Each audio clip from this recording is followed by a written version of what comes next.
ரயில் பயணிகள் தக்கல் டிக்கெட் எடுக்க ஜூலை 1ஆம் தேதி முதல் ஆதார் அடையாள எண் கட்டாயமாக்கப்பட்டிருப்பதாக தகவல் வெளியாகியுள்ளது.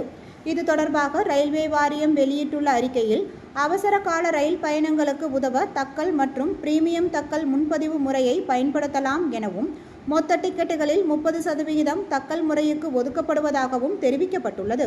தக்கல் டிக்கெட்டை ரயில் நிலைய கவுண்டர்கள் மற்றும் IRCTC இணையதளம் மூலமாகவும் பதிவு செய்ய முடியும் எனவும், பெரும்பாலான ரயில்களில் தக்கல் முறையில் முன்பதிவு தொடங்கிய 5 நிமிடங்களுக்குள் டிக்கெட்டுகள் விற்பனையாகிவிடுவதால் பெரும்பாலான பயணிகள் ஏமாற்றமடைவதாகவும் அதில் குறிப்பிடப்பட்டுள்ளது.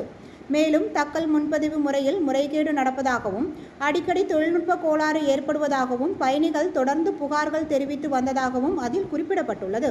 இதனை களையும் வகையில் IRCTC இணையதளம் மற்றும் செல்போன் செயலியில் வரும் ஜூலை 1ஆம் தேதி முதல் தக்கல் டிக்கெட் முன்பதிவை ஆதார் எண்ணை உறுதிப்படுத்திய பயனாளர்கள் மட்டுமே மேற்கொள்ள முடியும் எனவும், ஜூலை 15ஆம் தேதி முதல் ஆதாருடன் OTP அடிப்படையிலான உறுதிப்பாடும் கட்டாயப்படுத்தப்படுவதாகவும் ரயில்வே வாரியம் தெரிவித்துள்ளது.